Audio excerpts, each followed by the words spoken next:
بسم الله الرحمن الرحیم. د شمشاد تلویزیون درنو لیدونکو سلامونه او نیکې هیلې، وخت مو په خیر. هیله مند یم چې روغ رمټ به اوسئ. وخت په خیر. افغانستان خپرونه بیا هم پیل شوه. تر راتلونکي څه کم یوه ساعته ستاسو قرباني یو.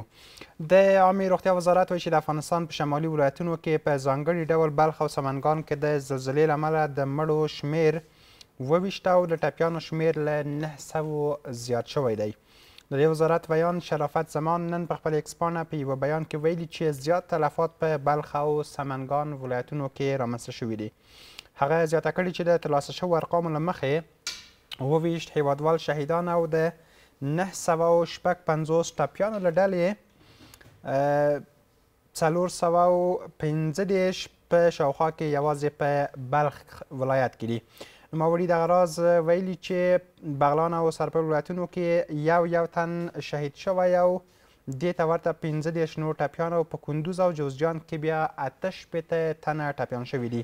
که څه هم د دغې زلزلې له امله په شمالي ولایت بدخشان کې د اوښتو زیانونو په اړه تازه څه نه دي ویل شوي، خو پرون د دې ولایت د شهر بزرګ ولسوال مولوي عبدالرشید رشاد ویلي و چې د دې ولسوالۍ په چوګاني سیمه کې د زلزلې له امله 800 کورونه په بشپړ یا هم په قسمي ډول زیانمن شوي دي، خو نوموړي هلته د سر د زیان په اړه څه نه وو ویلي. د ملګرو ملتونو د بشري چارو د همغږۍ دفتر اوچا هم له پیښو سره د مبارزې ملي ادارې د سیمه ییزو چارواکو له قوله ویلي و چې د دې ولایت د تیشکان ولسوالۍ په مرکز کې څو کورونه ویجاړ او زیانمن شوي دي. په همدې حال کې د بلخ او سمنګان ولایتونو یو شمېر زلزله ځپلي بیا وایي کورونه یې نړېدلي دي او اوس مهال عاجلو بشري مرستو ته اړتیا لري.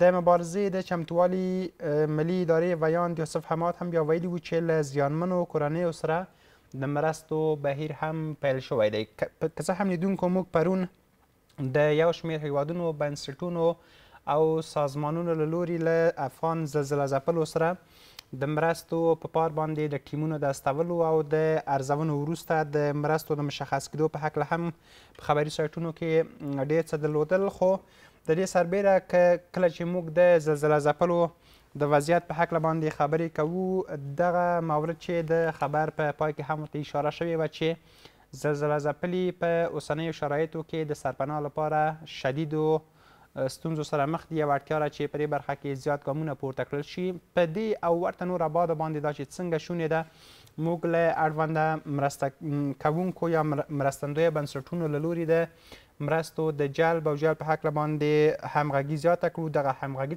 څنګه باید زیاته شي او اړونده بنسټونه په ټوله کې دا مهمه ده چې څنګه خپل مسؤلیتونه ادا کړي او په دغه ډول حالاتو کې چې په واقعي معنا باندې باید د اړتیا وړ ټول توکي زلزله ځپلو ته ورسوي، دغه مسؤلیتونه څنګه باید ادا کړل شي. په دې او ورته نورو مواردو به نن په خپرونه کې موږ بحث ولرو. همکاران مې هم هڅه کوي چې خپرونه کې را سره میلمه شنونکی ښاغلی محمد یاسین حبیب صاحب هم وصل کړي او د موضوع په باب باندې له هغوی سره هم زیات غږېږم. اړیکه هم خوشبختانه وصل شوې ده. حبیب صاحب سلامونه، ستړي مه شئ، وخت مو په خیر. بخیر اوسئ، ژوندی اوسئ، تاسو هم سلام وایم. علیکم السلام. ډیره زیاته مننه حبیب صاحب، خوشحاله اوسئ. په مقدمې کې د زلزلې له امله د اوښتو تلفاتو په اړه هغه ارقام چې روغتیا وزارت شریک کړي دي یادونه شوې چې پکې تر اوسه شاوخوا 22 هیوادوال شهیدان شوي او شاوخوا 9,500 تنه نور ټپیان شوي دي. دغه وضعیت په کتو که څه هم موږ پرون د یو شمېر هیوادونو یا سفارتونو له لوري د ټیمونو د استولو او د ارزونې یا د بررسۍ وروسته د مرستو د ورکړې خبره په سایټونو کې شوې وه او دوی خپله په دې هکله باندې یادونه کړې وه. فکر کوئ څنګه موږ دغه ډول حالاتو او وضعیت کې د مرستندویه هیوادونو بنسټونو او اړوندو ادارو ترمنځ همغږي زیاتوی شو؟ دغه همغږي ستاسو په اند اوس وخت څه ډول ده؟ بسم الله الرحمن الرحیم. تاسو ته او ستاسو همکارانو ته او ستاسو د تلویزیون شنونکي ټول وطندارانو ته سلام وایم.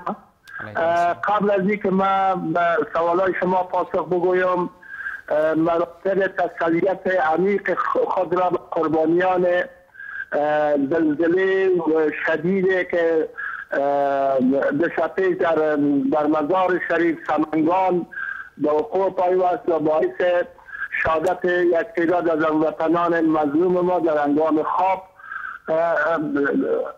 باعث گردید و همچنین یک زیادی هم زخمی گردید. ما با این قربانیان این حادثه جنت فردوس در این آرزو میکنم و به فامیل هایشان صبر جمیل و اجر جزیل میخواهم.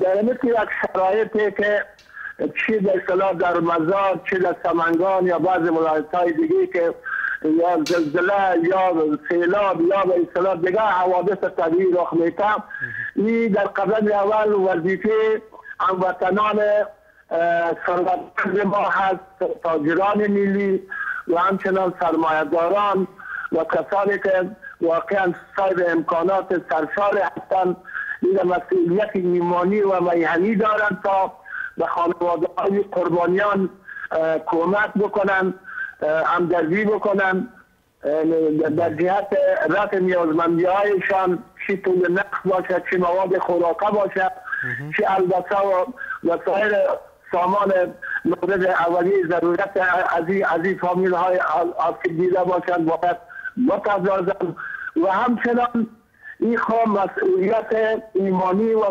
مسئولیت انسانی و بشری اولا در قدم اول همسایه های افغانستان، منطقه و سایر کشورهای تلدوست جهان که واقعا از نقطه نظر انسان دوستی و بشر دوستی یک احساس دارند.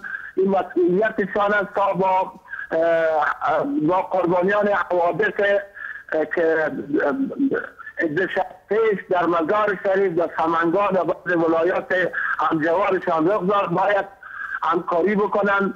این کمک های انسان دوستانه و بشر دوستانه شان به کشور ما به عنوانی آسیب دیده های این دو ولایت که واقعا شدیدن بیشترین آسیب ها را دیدن باید انتقال بدن و اینجا وظیفه حکومت هست که باید یک پروسیجر بسیار درست منظم و معقول اصولی این کمک های چی هموطنان ما را و چی به اصطلاح کشورهای سلدوست به شکل واضح و آشکارا و روشن برای فامیل های مستحق و به فامیل های آسیب دیده باید برسانند که هیچ نوع باید در زمینه بی‌عدالتی یا به اصطلاح غفلت صورت نگیرم به خاطر از این که و اگر اینمی کمک هایی که هموطنان ما در داخل یا در خارج انجام میتن و چی کشورها و نهادهای انسان دوست بشر دوست انجام میتن، اگر اینا به شکل احسن برای فامیل های مستحق برسانند، هیچ نوع مشکلات و هیچ نوع شک و تردید و هیچ نوع تقریبا یک روحی نارضایتی به وقوع نمی‌پیوندد. حبیب صاحب کله چې در قسمت ارائه کمک برای هموطنان مظلوم ما آسیب دیده که در مزار شریف و در سمنگان آسیب دیدن، مشکلات دیدن، قربانی دادن، دیگر گوشه ها و عزیزانشان از دست دادن، باید کمک ها از صورت بگیره و هم نهادهای بشردوستانه و خیری چه مربوط ملل متحد و چه غیر ملل متحد داخلی و خارجی در قسمت ارائه کمک، انجام کمک های مواد غذایی، پول نقد و یا دارویی این به شکل بسیار خوب درست مسئولیت انسانی و وجدانیشان در قبال این هموطنان آسیب دیده و زجر دیده و ای که خانه های خود عدد دادن، عزیزان دل خود عدد دادن، ای که زخمی شدن باید نمت یک شرایط اساس، یک برای اساس از زمان باید این کمک ها از طرف جامعه جهانی و از طرف نهادهای خیریه حبیب صاحب ډیره مننه زما غږ اورئ تاسو برای هموطنان آسیب دیده و متضرر ما باید برسد. حبیب صاحب زما غږ اورئ، پوښتنه مې په دې برخه کې ده، زه نه پوهېږم چې ستونزه په څه کې ده. څو ځله مې غوښتل چې زه پوښتنه د خبرو په لړ کې مطرح کوم. پوښتنه مې په دې کې د حبیب صاحب چې د اړونده مرستندویه بنسټونو له لوري د زلزله ځپلو سره د مرستې په پار باندې موږ چیرته د بیرونیو بنسټونو په اړوند خبرې کوو. د تیرې اګوست میاشتې په 21 نیټه د افغانستان په ختیځو ولایتونو په ننګرهار او دې ته ورته کونړ کې هم زلزله وشوه. هلته هم د مرستو په پار اوس هم غوښتنې کیږي چې د سرپناه د جوړونې لپاره باید ورسره مرستې وشي. اوس تازه دغه زلزله چې موږ تازه پرې خبرې کوو، د مرستو په باب باندې که چېرته خبرې کوو، څومره ضروري ده چې همغږي د دغو مرستو ترمنځ زیاته شي، یو نړیوال بنسټونه په واقعي معنا باندې دې ته واداره کړل شي چې مرستې ترسره کړي یا مرستې وشي. چون اوس که چېرته موږ د کورنیو اړوندو ادارو په مسؤلیتونو باندې خبرې کوو، متاسفانه دغه د کډوالو مورد هغه څه دی چې لا هم د بیروني هیوادونو څخه په جبر د رایستنې موضوع دوام لري. حکومت یو لور ته هغه طرف هم خپل امکانات زیات په کار اچولي دي، بل لور ته په نورو ابعادو کې هم چې د زلزلې په شمول باندې اوس ورته یادونه کولی شو. بیروني بنسټونو ته څه په کار دي او په دې هکله باندې همغږي باید څوک رامنځته کړي تر څو وشو کولی په دې برخه کې ژر تر ژره نتیجه واخلو، هم تازه زلزلې ته رسیدګي وشي او هم په کونړ او دې ته ورته بلخ په ننګرهار کې چې کومې زلزلې په تیر کې شوي. قابل یادآوری است که چندی قبل که در ننگرهار در کنر واقعا زلزله های شدید صورت گرفت و هزاران نفر از هموطنان مظلوم ما طی از این زلزله ها به شهادت رسیدند و هم یک هزاران دیگه هم زخمی شدند. واقعا من ستایش میکنم از کمک های که اولا هموطنان عزیز ما چه در داخل از اکثر از شهرها و ولایات افغانستان، مساجد، علما، متنفذین، روشنفکران، سرمایه‌داران، تاجرای ملی چه در داخل و چه از خارج هموطنان عزیز ما کمک‌های مناسب انجام دادند و هم بعض نهادهای خیری کشورهای فردوس چه همسایه‌ها و چه کشورهای منطقه و فرامنطقه کمک‌های مناسب انجام دادند و از جانب دیگه هم اگر از واقعیت تیر نشیم، امارت اسلامی در قسمت رساندن این کمک ها و همچنان رفع مشکلات هموطنان نیازمند ما، هموطنان مجروح ما که در کنر و در نورستان و در جلال آباد تا در لغمان صورت گرفت با وجه حسن وظایف خود انجام دادن، مسئولیت‌های خود انجام دادن و هم این کمک‌های انسانی از طرف بیرونی ها صورت گرفت که واقعا قابل ستایش است، قابل قدر است، یعنی در تاریخ کشور ما ثبت است. این قسم ما امیدواریم که برای هموطنان متضرر ما که در مزار شریف در سمنگان یا ولایات همجوارشان که دیشب اثر زلزله که تقریبا 4.6 ریشتر انجام شد و باعث شهادت صدها هموطن ما، زخمی شدن هزاران هموطن ما گردید و خانه هایشان ویران شد. ما امیدواریم که همه کمک‌هایی که در کنر صورت گرفت، چی به اصطلاح مواد خوراکه، چی پول نقد، حتی چی در آبادی و در اعماق خانه ها برای هموطنان ما کجا خانه های خود از دست دادن، واقعا اقدامات خوب صورت گرفت از طرف هموطنان ما، از طرف جهان انسان ها و نقطه های بشردوست امدادرسان بیرونی و همچنان رول عمده اساسی رساندن کمک ها برای مستحقین از طرف امارت اسلامی. ما امیدوارم که این قسم یعنی رقم یک اقدام و همه قسم یک اقدام شایانی که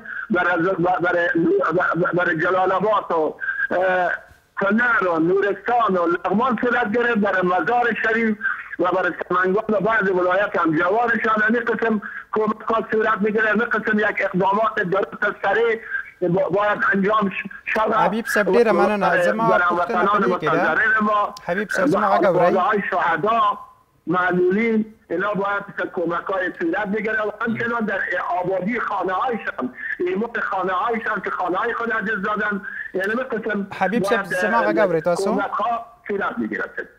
حبیب صاحب زه متاسفانه بیا هم نشم کولی چې خپلې خبرې تر تاسو در ورسوم. نه پوهېږم چې ستونزه ستاسو په اړیکه کې ده که څنګه. پوښتنه مې دا ده چې د دغه ډول وضعیت د کابو مهارولو لپاره مخکې تر مخکې څه ډول تدابیر حکومت باید ولري؟ بله راست هم که بسیار تشکر، سوال بسیار درستی است. باید از طرف امارت اسلامی که ادارات زیرفت وجود دارد، مثلا ریاست عمومی سرنیاش هست، ریاست عمومی حوادث طبیعی هست، یا به اصطلاح وزارتخانه های اوجق ماجرین هست، یا وزارت مالیه هست. یعنی ما داریم مثل وزارت اقتصاد هست و وزارتخانه داریم، ادارات داریم. باید قبل از اینکه این مثل حوادث در کشور ما صورت میگیره، باید اینا هم یک سلسله پلان ها و برنامه های منظم رویزد داشته باشند، پروسیجر های خوب و مؤثر که باید در اقدام عملی او مؤثر باشه، اینا رویزد داشته باشند، قسم پلان های منظم باید داشته باشند. این ایجاد میکنه امروز لله الحمد امارت اسلامی در افغانستان حاکم است. به اصطلاح کابینه و حکومت‌های محلی و ادارات و وزارتخانه ها و ریاست‌های مستقل اینا دارن. باید قبل از وقوع همچه حوادث چی به اصطلاح زلزله باشه و چی سیلاب‌ها باشه، چی آتش‌سوزی‌ها باشه، این قسم باید ادارات زیرفت آمادگی‌هایی داشته باشند، امکاناتی را برای خود فراهم بکنند، به خاطر از اینکه حتمی وقوع همچه حوادث طبیعی متصور هست.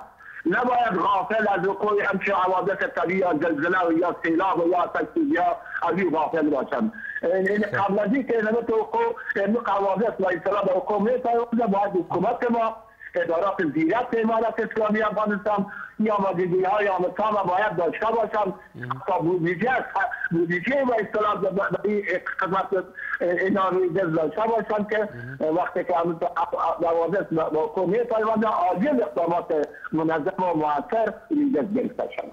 ډېره مننه حبیب صاحب که چېرته بېرته هم د مرستو د جلب او جذب په هکله باندې خبرې کوو.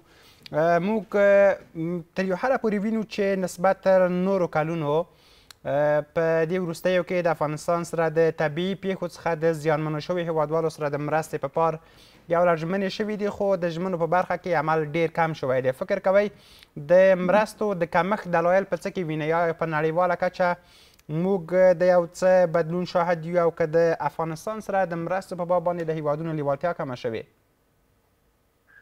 در راستی هم که اگر واقعیت را بگویم در حوادث قبلی که زلزله که در مشرقی صورت گرفت، جلال آباد و کنر و نورستان و لغمان واقع متضرر شد، در قسمت جمع‌آوری کمک ها و یا رسیدن کمک ها و یا رساندن کمک ها برای مستحقین یک مقدار بی‌نظمی ها صورت وجود داشت، یک مقدار بی‌توجهی ها وجود داشت، یک مقدار یعنی تقریبا سراسیمگی ها وجود داشت. حتی بعضی عناصر باز بانده های استفادگی با استفاده از همچه یک حادثه اینا دست به یک سلسله کارهای نادرستی را استفادگی ها را زدن که اما با آن هم از طرف ادارات زیرفت امارت اسلامی خصوصا استخبارات و وزارت داخله در این قسمت در جهت جلوگیری از او اقدامات اجرات کردن واقعا که قابل ستایش است. اما مثل که من پیشتر گفتم که باید ادارات زیرفت، اگر استخبارات است، اگر وزارت امور داخله حبیب صاحب بخیر سره زما پوښتنه دغه ده حبیب صاحب زما پوښتنه دغه ده چې د مرستو د جلب او جذب په برخه کې نړیوالو مرستې یا فعالیت نسبت تر تیرو کلونو یو څه پیکه یا کمرنګه شوی دی، دغه دلایل په څه کې وینئ؟ این به اصطلاح مربوط به ادارات زیرفته که در این قسمت اونا استقامت های کاری دارن، پلان های کاری دارن که یعنی جلب و جذب کمک های بیرونی را به شکل بسیار درست منظم اینا جذب بکنن اون تنظیم بکنن که متاسفانه یک مقدار بیشتر سامانگی در حوادث قبلی ننگرهار یا مشرقی صورت گرفت. ما امیدواریم که در بلدی خصوصا مسئله شمال غرب است، ولایت شمال غربی که عبارت از مزار شریف هست و سمنگان است، با کسب تجربه از حادثه قبلی در این قسمت باید جناب معتاد باشند، منظم. این که باید کشورهای همسایه کمک میکنن و ممکن کشورهای آسیای میانه کمک بکنن، کشور روسیه کمک بکنن، کشور چین کمک بکنن، ایران کمک بکنن. این مسئولیت وزارت خارجه هست، مسئولیت وزارت امنیت مهاجرین هست، مسئولیت ریاست عمومی حوادث طبیعی هست، مسئولیت ریاست عمومی سرمیاش هست که در این قسمت باید کمک ها و شکل درست اینا تنظیم بکنن به شکل بسیار قانونی و اصولی و شکل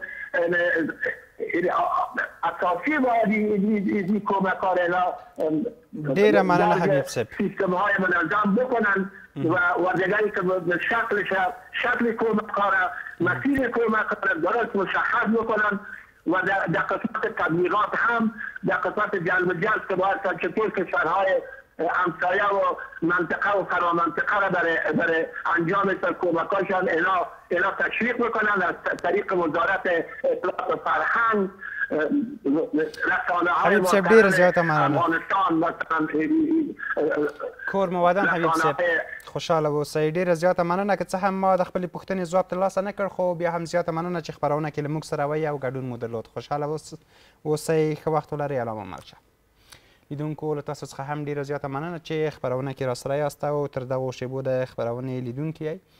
نن په وخت په خیر افغانستان خپرونه کې په هیواد کې یا په شمالي ولایتونو کې د زلزله ځپلو وضعیت ته د رسیدنې په پار په اړوندو لارو چارو باندې خبرې کوو. ورځو لنډې دمې ته له دمې وروسته د خپرونې دوام.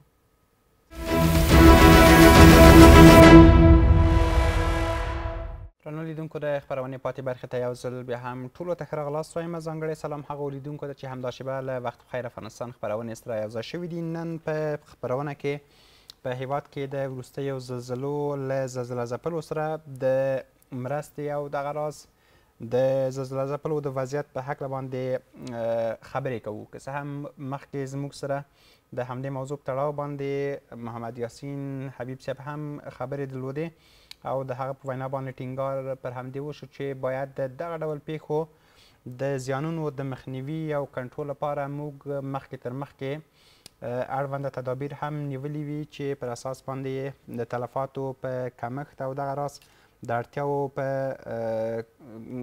کمیدو باندې هم تر ډیره هغه مؤثره واقع کیږي. دا هغه غوښتنه وه چې خپرونه کې مخکې وشوه. په ګڼو خبري سایټونو کې د افغانستان د وروستۍ زلزلې سره د هیوادونو استازو یا هیوادونو خپله همدردي یا خواشیني هم څرګنده کړې ده. ترڅنګ یې لکه څنګه چې مخکې هم یادونه وشوه د یو شمېر هیوادونو له لوري د مرستو د راتګ په هکله هم خبري سایټونو کې یادونه شوې ده. دا چې څنګه شونې ده په دغه ډول حالاتو کې چې موږ په یو وخت کې د دوه سترو زلزلو سره متاسفانه مخ شو. یو دا چې تازه زلزله واقع شوې وه چې پر اساس باندې خبري سایټونو کې نن د وروستیو جزئیاتو له مخې د شهیدانو شمیر 22 تنو ته رسیدلی او ترڅنګ یې د ټپیانو شمیر 954 ته رسیدلی دی. د هغه څه چې د روغتیا وزارت تازه له رسنیو سره هم شریک کړي دي. د دې ترڅنګ چې کله د زلزله ځپلو د اړتیاو او احتیاجاتو د رفع کېدو په اړوندو مواردو خبرې کوو. ترڅنګ د کونړ زلزله هم نشو هیرولی. هلته هم که څه هم موږ په تېرو اونیو کې له اړوندو مسؤلینو سره هم په همدې خپرونه او په نورو خپرونو کې خبرې درلودې او موارد شریک شوه. تر ډیره هلته هم ټینګار په همدې و چې د ښارګوټو یا د کورونو د جوړولو په برخه کې باید لا زیاتې مرستې وشوي. اوس چې موږ د تازه زلزلې په هکله باندې خبرې کوو. یادونه شوې ده چې د همدغو زلزلو یا زلزلې په ترڅ کې یوازې په سمنګان، بلخ او دې ته ورته په بدخشان ولایتونو کې سلګونه کورونه هم په کلي او قسمي ډول باندې تخریب یا خرابه شوي دي. د دغو کورونو د جوړولو په پار باندې هم د زلزله ځپلو له لوري غوښتنې مطرح شوي او په ټوله کې لومړۍ او اساسي غوښتنه هم همدغه د کورونو د جوړولو یا د سرپناه د برابرېدو مسله ده چې موږ تر ډیره پورې اورېدلې. نو د همدې پر اساس باندې د مرستو په پار غوښتنې هم تر یو حده پورې وې، خو خوشبختانه موږ د اړمندو حکومتي ادارو له لوري د یو شمېر زلزله ځپلو سره د مرستو په پار هم خبري سایټونو کې ډېر خبرونه درلودل. د همدغو ادارو له ډلې څخه یو د پیښو سره د مبارزې ملي آمادګۍ اداره ده چې تر ډیره پورې د طبیعي پیښو څخه متاثره هیوادوالو سره مرستې ترسره کوي. په اکس پاڼه کې یادونه شوې ده چې د وروستۍ زلزلې له یو شمېر زلزله ځپلو سره یې په ولایتونو کې هم مرسته ترسره کړې ده. یادونه شوې ده چې له پیښو سره د مبارزې آمادګۍ ملي ادارې او د بشري مرستو د همغږۍ مؤسسې ترمنځ 7,654 ډالر په ارزښت د ګډو همکاریو تفاهمنامه لاسلیک شوې ده. نن ورځ البته دغه تفاهمنامه د همدې ادارې د رئیس ښاغلي ملا نورالدین ترابي او د اړوندو نورو چارواکو په شتون کې لاسلیک شوې ده چې موخه یې په ټوله کې د همدغه ډول تفاهمنامو د مرستو د راتګ او دې ته ورته د مرستو د راټولېدو په ولایتونو کې د اړمنو سره بیرته د مرستې کولو مورد دی. ترڅنګ د هرات ولایت د پښتون زرغون ولسوالۍ د هریرود سیند پر غاړه د لارو د پاکولو چارو هم پیل شوي دي چې د دې ادارې پر هڅو باندې دغه چارې هم پیل شوي. هغه څه چې په اکس پاڼه کې ورته یادونه شوې د دې ترڅنګ یادونه پکې شوې چې په کندوز ولایت کې د تېرې ورځې زلزلې له امله ټپیانو ته نقدي مرستې هم ویشل شوي دي. له پیښو سره د مبارزې آمادګۍ ملي ادارې د رئیس ملا نورالدین ترابي د لارښوونو پر اساس د کندوز ولایت له پیښو سره د مبارزې آمادګۍ ریاست د تېرې ورځې له زلزلې له امله 202 تنه ټپیانو ته چې ټپونه یې زیات وو نقدي مرستې هم ویشل شوي دي. د دې ترڅنګ لیدونکو موږ د زلزلې په هکله په نورو ولایتونو کې هم د اوښتو تلفاتو په هکله مخکې هم وضاحت درلود. هغه څه چې دلته د همدې ادارې له لوري هم ورته اشاره شوې ده. په ټوله کې د یوه ګراف په شکل باندې د شمیرنې یا مجموع شمیرې هم دلته ځای پر ځای شوي دي. هغه څه چې نیمه ویجاړ شوي کورونو په هکله باندې دلته ذکر شوي 342 کورونه، بشپړ ویجاړ شوي کورونه 170 کورونه. ترڅنګ د ټپیانو په هکله هم په ګراف کې مخکې 292 کسانو ته اشاره شوې ده چې بیا په وروستۍ مرحله کې د روغتیا وزارت له لوري د ټپیانو د شمېر په هکله باندې تغییر البته رامنځته شو. لا هم حتی ویل شوي چې د کره شمیرو په هکله باندې څه ویل ناشوني دي. د همدې لپاره یادونه کیږي چې ممکن د اوښتو تلفاتو په شمیرو کې هم بدلون راشي. د دې ترڅنګ لیدونکو په د ملګرو ملتونو د کډوالو عالی کمیشنرۍ یا UNHCR پر خپله اکس پاڼه په یو بیان کې د افغانستان په شمال کې د ویجاړونکې زلزلې له کبله ژوره اندېښنه څرګنده کړې او دغه راز یې له زلزله ځپلو سره هم خواخوږي شریکه کړې ده. په بیان کې راغلي چې یاد زلزله ځپلي بیړنیو مرستو ته اړتیا لري او زیاتوي چې ملګري ملتونه او شریکان یې د مرستو چمتو کولو لپاره وضعیت ارزوي. هغه څه چې د ارزونې په پار موږ تېره ورځ هم خبري سایټونو کې ورته اشاره درلوده او ویل شوي وو. ترڅنګ د کډوالو مبحث هغه مورد لیدونکو چې نه یې شو هیرولی. یادونه شوې چې د کډوالو عالي کمیسیون مسؤلینو خبر ورکړی چې پاکستان تېره ورځ 15,240 افغان کډوال ایستلي دي. دا هغه رقم دی چې یوازې په یوې ورځ کې ثبت شوی او کمیسیون هم په هکله خبر خپور کړی. د دې ترڅنګ چې موږ د زلزلې په هکله د مرستو اړتیاو او د حکومت له لوري د مرستو د برابرېدو خبرې کوو، یو لور ته د همدغو کډوالو لپاره هم په ګڼو برخو کې د مرستو رسونې بهیر هغه څه دی چې په میاشتو روان دی او دغه لړۍ تر هغه وخته پورې همداسې روانه ده تر څو چې د کډوالو په باب باندې یوه نوې پرېکړه د ګاونډي هیوادونو له لوري رامنځته کیږي یا موجوده شمیرې چې موږ د راتګ په هکله باندې خپروو یا ویل کیږي دا راکمې شي. د افغانستان لپاره د ملګرو ملتونو د بشري حقونو ځانګړي راپور ورکوونکي ریچارډ بنټ د هیواد په شمال کې له زلزله ځپلو سره خواخوږي څرګنده کړې ده. بنټ پر خپله ایکس پاڼه لیکلي چې د افغانستان په شمال کې د ویجاړونکې زلزلې له ځپل شویو کسانو سره د سملاسي بشري غبرګون او ملاتړ غوښتنه هم کړې. هغه ټینګار کړی چې له زلزله ځپلو سره د بیړنۍ او بشردوستانه مرستې د بشري حقونو او جنسیتي مسایلو په پام کې نیولو سره وشي. د دې ترڅنګ لیدونکو رویټرز په یوه خپاره کړي راپور کې ویلي چې برازیل د ملګرو ملتونو د اقلیمي بدلون 10 کنفرانس پیل کړی او هیله لري چې د تودوخې پر ضد د مبارزې لپاره د نړیوالې ټولنې اراده لا هم څرګنده پاتې شي. دا په داسې حال کې ده چې روان کال اقتصادي ناورینونو او د امریکا لخوا د اقلیمي ژمنو د لغوه کېدو سره مل و. د دې ترڅنګ د ایران د سویلي خراسان والي محمد رضا هاشمي خبر ورکړی چې په تیرو 2 میاشتو کې د ماهیرود د لارې افغانستان ته د 210 میلیون ډالرو په ارزښت صادرات ترسره شوي. هاشمي د صادراتو په کچه کې زیاتوالی د پام وړ لاسته راوړنه بللې او په دې برخه کې د شته ستونزو پر هوارۍ هم ټینګار کړی دی. نوموړي زیاته کړې چې له دې لارې د صادراتو کچه د ریکارډ تر کچې رسیدلی. د کندهار په سپین بولدک ولسوالۍ کې د 1 میلیارد افغانیو په لګښت د 8 کیلومتره سړک د جوړولو او پراختیا چارې پیل شوي دي. د سپین بولدک د ښاروالۍ د ښاري حکومتولۍ مدیر ویلي چې یا د 8 کیلومتره سړک د سپین بولدک د بازار اړوند د مغاشکلات څخه تر ډیورند فرضي کرښې پورې رسیږي.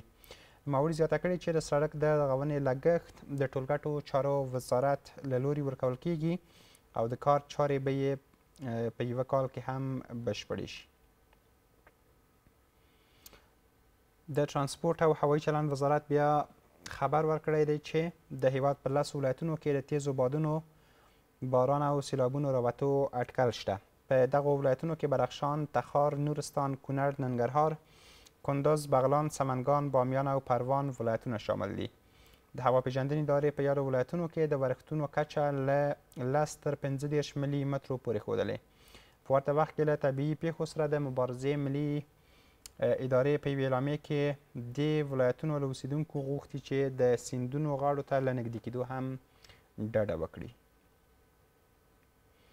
د پنجشیر د کرنې او بلګولو او مالدارۍ ریاست چارواکي وایي چې سږکال په دې ولایت کې د انګورو حاصلات د تیر کال په پرتله 14% زیات شوي دي. دغه راز د غزني د والي ویاند ویلي چې د روان لمریز کال په لومړیو 6 میاشتو کې په دې ولایت کې 9 روغتیایي مرکزونه جوړ شوي. هغه زیاته کړې چې دا روغتیایي مرکزونه د غزني د جاغوري ولسوالۍ په بیلابیلو سیمو کې جوړ شوي. د سعیدي په وینا د دې روغتیایي مرکزونو پر جوړولو میلیونونه افغانۍ لګښت راغلی چې د جاغوري د اوسیدونکو لخوا ورکړل شوی دی. د دې ترڅنګ د زلزلې په هکله لیدونکو بل خبر هم په دې ډول دی چې د نړۍ د 7 سترو صنعتي هیوادونو ډلې یا G7 د افغانستان په شمالي ولایتونو کې د وروستۍ ویجاړونکې زلزلې په اړه خواشیني څرګنده کړې او له نړیوالې ټولنې یې د بیړنیو بشري مرستو غوښتنه کړې ده.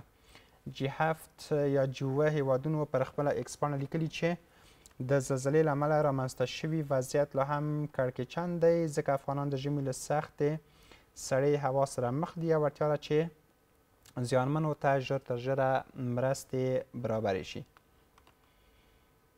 د همدې موضوع په هکله موږ هم مخکې خبرې کولې چې تر ډیره پورې دلته د خواشینۍ یا د همدردۍ پیغامونه هم شریکېږي، خو دا چې بیا څه ډول شونې ده هغه هیوادونه چې امکانات لري وسه کې دي چې وشي کولی میلیونونه ډالره مرسته د دغه ډول وضعیت د کابو کولو لپاره وکړي، نو طبیعي خبره ده چې دغه هم شونې دي. خو په دې هکله باندې د همغږۍ مورد هغه څه چې مخکې له میلمه سره هم مطرح شو، همغږي د دې مواردو په هکله باندې زیاته مهمه ده.